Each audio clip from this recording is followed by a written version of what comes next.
Falcons at the Bucks. Bucks laying 2.5 here. This total, again, very low, 37.5. We actually have a lot of best bets on this game. RJ, we'll start with you. You got a little teaser. Yeah, I think the Falcons in a teaser here. The Falcons never win games big. They never lose game big. They are what they are. They're playing field goal games all the time. So I like anytime you get a number around 2.5 with them, I like teasing whoever's the plus 2.5 there. Their offense did have a strong game minus the interceptions. Pass offense looks like it's starting to click as long as you deal with those few, issues from the quarterback there. And Desmond Ridder has started like 9-10 games in his career at this point. So it's possible he gets better and that evens out over time. Tampa Bay's defense does well in the red zone. They could not slow down the Detroit passing offense, an offense dealing with a lot of injuries on that side. The run defense for Tampa Bay has been elite in 4 or 5 games, so you worry about that against Atlanta because Bijan Robinson's been a little hit or miss there, but they were also annihilated by Philly. So I think if you have an elite run offense, an elite offensive line, you might be able to get what you want to get against this Tampa Bay run defense. And the Tampa Bay offense having trouble with good defenses, and Atlanta is a good defense, 6th in yards per play, 2nd and 3rd down rate, 6th in the red zone. And because they're playing better, and I like their defense better, I'm not that worried about Desmond Ridder on the road. I know that'll come back to bite me when he has no touchdowns, 3 interceptions, and Tampa wins this game with like 2 defensive touchdowns, 24-6. But I'm going to tease Atlanta up as the first leg of my teaser to plus 8.5. No, I like that. Having said that, I'm on the Bucks as the best bet. But it's not like if this was like 4.5, I wouldn't touch it, right? I mean, it's Bucks minus 2.5. You get both teams off a bad loss in terms of the Falcons losing at home by 8 to the Commanders. Desmond Ridder's first home loss in college or the pros, which is just an insane stat. Baker Mayfield, I didn't realize this, but Peter King was on Pro Football Talk Live, I think, and it's before the Bucks got, they lose 20-6 to the Lions, but it really felt like kind of just like a stiff arm, like the Lions were like, nah, we're here. And dude, how many Lions fans were in Tampa Bay for that game? My goodness. Peter King was right, Ford Field South. Peter King was talking about how like maybe the Bucks are getting a little concerned about is Baker the guy, et cetera, et cetera. And I think you lose the Lions like that, you're embarrassed at home. This is a great bounce back spot for this passing offense with Baker and Mike Evans and Chris Godwin. The Falcons are a massive pass funnel. They are good against the run. They force teams to pass. They're the number 3 pass funnel, I think, in the NFL right now. And on the other side, you have like Atlanta, who's going to want to run the crap out of the ball. It's just what they do.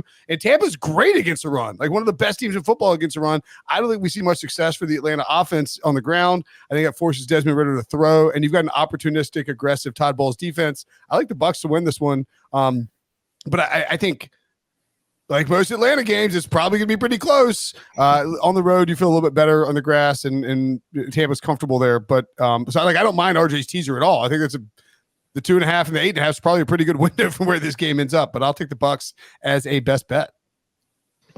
Yeah, and I'm going to fade Rachaad White once again. I love this spot to fade him. Under 73.5 combined rushing and receiving yards. Rachaad White has been brutally inefficient this season. Talked about it a lot. NFL's least efficient starting running back.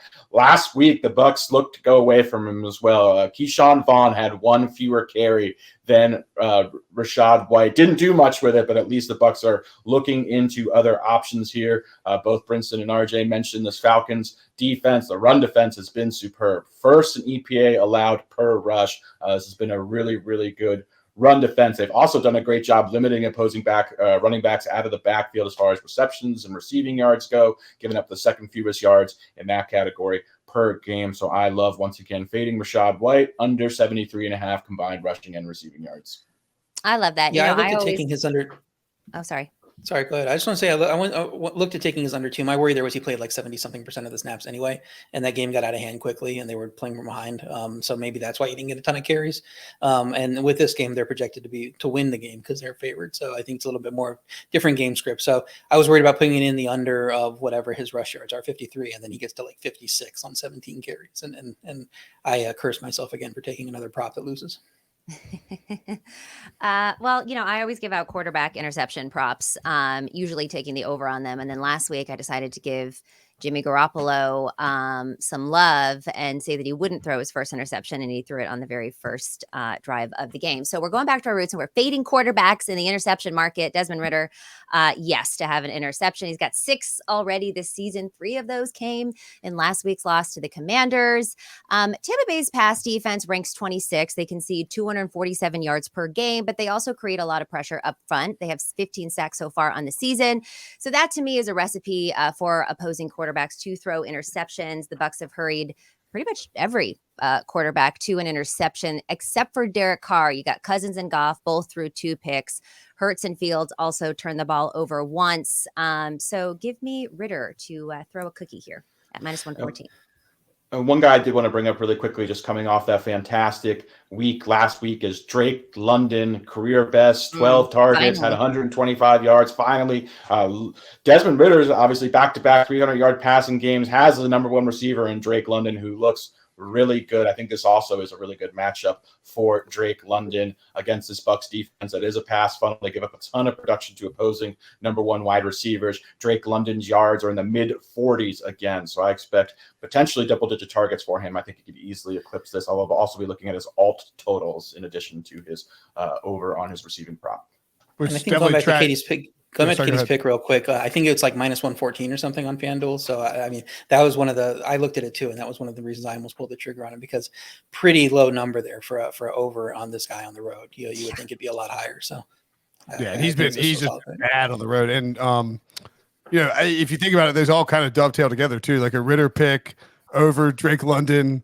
It's like they're just not going to be able to run the ball. They're going to have to pass it a bunch, and it might not go well for Des Ridder, but certainly well enough where they can say we could actually, I think in theory, we could all win a bet on this, even though we're like not everybody's on the same page. Like we could go 4 for 4 on this Falcons Bucs game. Can't wait to watch that. That's an NFC, so it's probably on Fox. I don't really care if I watch it.